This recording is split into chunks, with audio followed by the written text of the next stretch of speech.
Morning. Good morning, everyone. Good morning. I think we're all here now.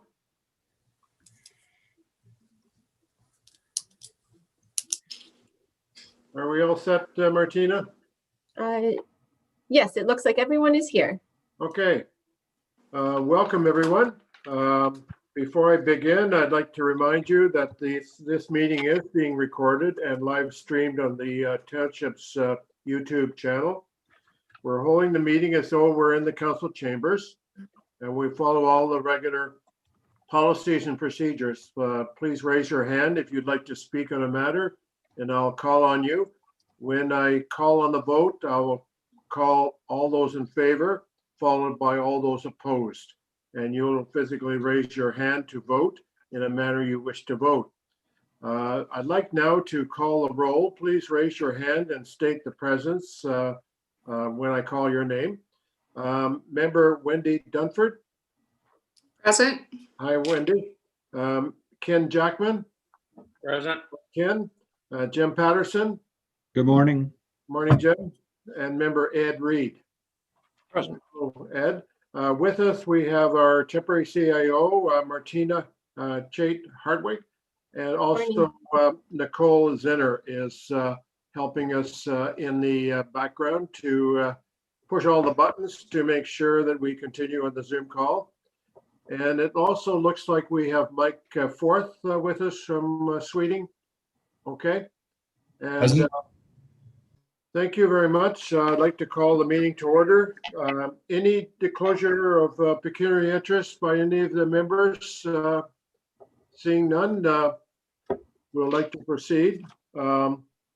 Approval of the minutes from our last meeting, November the 27th. Would somebody like to move those, please? Wendy and Ed, any questions or comments?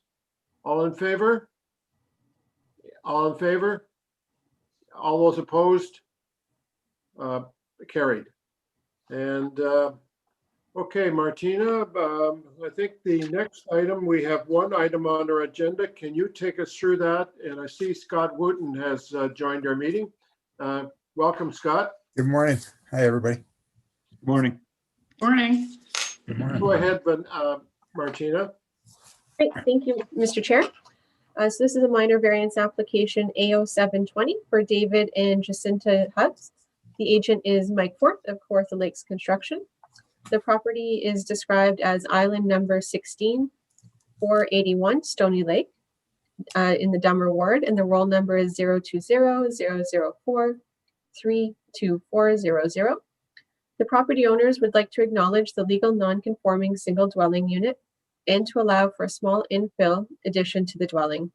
To permit the infill of 4.8 meters squared, the lot coverage will need to increase from 5% as per the zoning allowance to a total of 6.6%. The current non-conforming lot coverage for the existing dwelling is 6.5%. We have received some comments. First comment is from Parks Canada, Trent Severn Waterways. They state they have no concerns as this is not in their jurisdiction. We received comments from Curve Lake First Nations. They state if there is no ground disturbance, such as excavation, then there's no issue with archaeology. If there is excavation, please contact Curve Lake First Nations to have Jordan, the archaeologist, come out in advance to conduct a site visit to ensure that if there are any artifacts found in the process, they will not be destroyed. And we've also recently received comments from Orca. I believe they were circulated to everyone in advance of this meeting.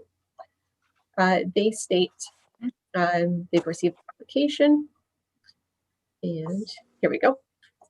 And they offer the following comments. So available mapping indicates that the existing residents in the proposed development are within floodplain hazard of Stony Lake. Therefore, Autonomy Conservation staff is of the opinion that the proposal is not consistent with section 3.1 of the provincial policy statement, notwithstanding that the additional construction will not increase the amount of habitable units or risk to persons.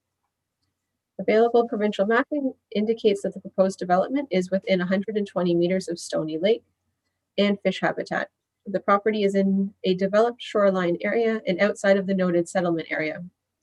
To address the provincial growth plan for the Greater Golden Horseshoe Policy 4.2.4.5, a submission such as a planting plan that demonstrates the development will restore to the maximum extent possible the ecological features and functions in developed shoreline areas is recommended. Autonomy Conservation is of the opinion that the proposal is consistent with sections 2.1 and 2.2 of the PPS. Autonomy Region mapping shows the property is subject to the authority's development and interference with wetlands and alterations to shorelines and watercourse regulation. Permits from this agency will be required prior to any site alterations or construction. It was also reviewed in relation to the Clean Water Act, and it's been determined the subject property is not located within an area that is subject to those policies. If I may, Mr. Chair, I would just like to address the ORCA comment first before I move on to the rest of the staff report. Sure. Go ahead, please. Thank you. So as you've heard in ORCA's letter, they feel that this application is not consistent with section 3.1 of the provincial policy statement regarding natural hazards. Township staff disagree with ORCA's position on PPS section 3.1, as the infill will not be adding any habitable units or increasing the risk to life safety. It will actually be decreasing the number of fixtures on the property. And at the permitting stage, the applicant will need to show in their drawings that they are above the flood line and that flood proofing has been addressed. As the structure is being built on piers, that should easily be achieved. So I'll continue on with the report. Sure. The subject property is zoned island residential, and residential uses are permitted in this zone. In this case, the applicant is seeking relief from section 8.2.1H, maximum lot coverage, in order to construct the infill. The applicant states that the reason for the application for minor variance is as follows: to acknowledge a legal non-conforming single dwelling unit and to allow for a small infill addition to the dwelling. The property in question is described as featuring matured trees, exposed granite, and shallow rock-filled soil. The notice was circulated to the management team and no comments were received at the time of writing the report. Township staff feel that the application is consistent with the provincial policy statement. In making the decision, the committee should state in the decision how the application meets or does not meet the 4 tests. The application is or is not minor in nature. The application is or is not desirable and appropriate to the development of the land. The application meets or does not meet the general intent of the official plan. The application meets or does not meet the general intent of the zoning bylaw. Further to that, the committee will also need to pass a resolution regarding the impacts, if any, of any comments that were received regarding this application. I do have a draft resolution available for that, but I think Mike and Scott will want to present some comments first. And further, if this application is approved, the following conditions are recommended: that the variance would be for the life of the structure only, that the applicant will obtain any necessary permits from ORCA, Douro-Dummer Building Department, Trans-Severn Waterways, and any other required ministry or agency, that proper building plans be submitted with the building permit application based on the design included on the site plan prepared by JV Flugel Surveyors, dated November 29th, 2020. That the exterior corners of the structure be pinned by a surveyor on poured footings, and a copy of the survey be provided to the chief building official after the footings are poured and prior to any further construction taking place. That verification from an Ontario land surveyor be provided to the township's chief building official after the structures are framed to confirm that all applicable setback requirements have been met and to ensure compliance with any relief granted by this decision. And finally, that if any archaeological artifacts are found during construction, all development shall be halted immediately and the proper agencies shall be contacted. Thank you, Martina. Mike or Scott, have you any further comments regarding this application? Scott, you're muted there. Sorry about that. The little infill piece just spans from the existing structure to the existing structure. So there's no additional footings even required to add this little piece. So it's just the current footings are adequate to support this addition. So it's very minor in nature. Okay. Thank you. Anything further, Mike? Well, that's great. Thank you, Deputy. Questions or comments from the committee? Kim? I noticed, and I did appreciate the site photos. I wish on all applications we would include site photos, because in this case, it was very helpful. I noted this cottage is built on a like it's on a raised tier, like looks like about 5 blocks. So it's well above any indication of the floodplain hazard that Orca initially indicated. Just for everybody's information too, from my previous life, Orca adds 0.3 meters for what they call wave up push. So that flood line's not even going to come into play here at all, especially when the cottage is up on 5 blocks. So I would move to approve this application with the noted conditions read out by Martina. Just one quick question for Scott or Mike. I assume, is this going to be a bathroom? I beg your pardon? Is this addition a bathroom?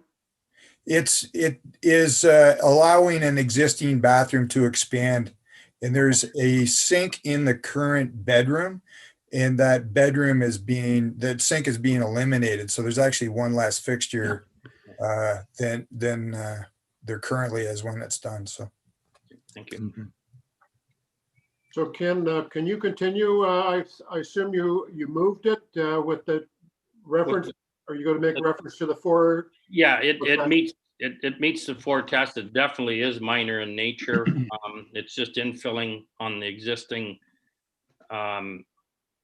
cottage. So yeah, I would approve it with the conditions read out by Martina. Okay. And Wendy, did I see you second it? Yes, I'll second. Any questions or comments? Just one thing, Martina. I assume the reference in the Orca letter about a planting plan, that'll be covered on the application, I assume, that the applicant will go to Autonomy Conservation for? Through you, Mr. Chair, that would be part of the permitting process at Orca. Okay. And when we had our pre-consultation meeting, that was discussed. So I don't believe that's new information to the applicant. Okay. Any further questions or comments? One comment. I was struck when it said the structure was built on the turn of the century, and I wondered which century is. And then I looked further and I realized it's last century. So we have to clean up the language a little bit here. And then I was confused also with the meters squared versus square meters. The way I read it, it was a huge expansion because it's so many meters squared, which is like an acre. So anyway, we've cleaned that up, and I now understand it's just a tiny little variance to a building that's not allowed in the first place because it's too big. So we're making it just a little bit bigger. Thank you. Okay, are we ready to vote? Ed, comment? Yeah, just one point on the 4 conditions or several conditions. Condition 4 really doesn't apply because we heard there's no footing. If I understand, there's no foundation or footing required in this little infill. So there's that condition that the exterior corners of the structure be pinned by a surveyor on the poured footings, and a copy of the survey be provided to the chief building officer. I just wonder if that's really necessary or whether it applies. Martina, go ahead. Through you, Mr. Chair, now that we know that there's no new footings being added, we can strike that condition, but we will still want some type of notice from an Ontario land surveyor after the framing is complete to make sure it is in line with what's been submitted. Okay. Is the mover and seconder okay with that condition removed? Yeah. Okay. Yes. All those in favor, show of hand, please. Okay, those against? Okay, the motion is carried. Now, a further motion to receive the appropriate information. If Ken, can you go ahead with that, please? Yeah, I move that we accept the correspondence, and we did take into consideration the correspondence from Orca and the other agencies. And seconder, Ed, and Any comments? All those in favor? All those opposed? Carried. Okay, thank you very much. The application has been approved. This is a normal 20-day appeal process. You will receive written advice of the decisions. And I don't think there's anything further. Good luck with the project. And hopefully it appears like it's going to clean up an issue that's been around there, that spot for many years. So good luck, Scott and Mike, on your project. Thank you very much. Thank you.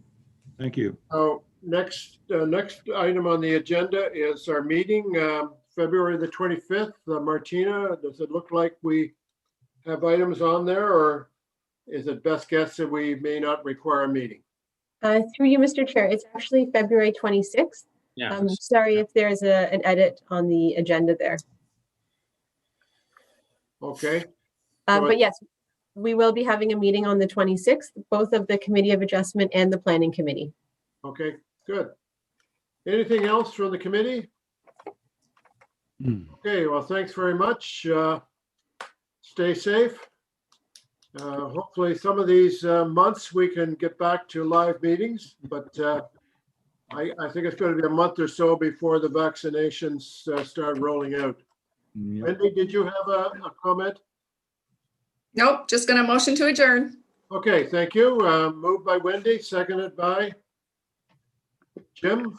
All those in favor? Those opposed? Carried.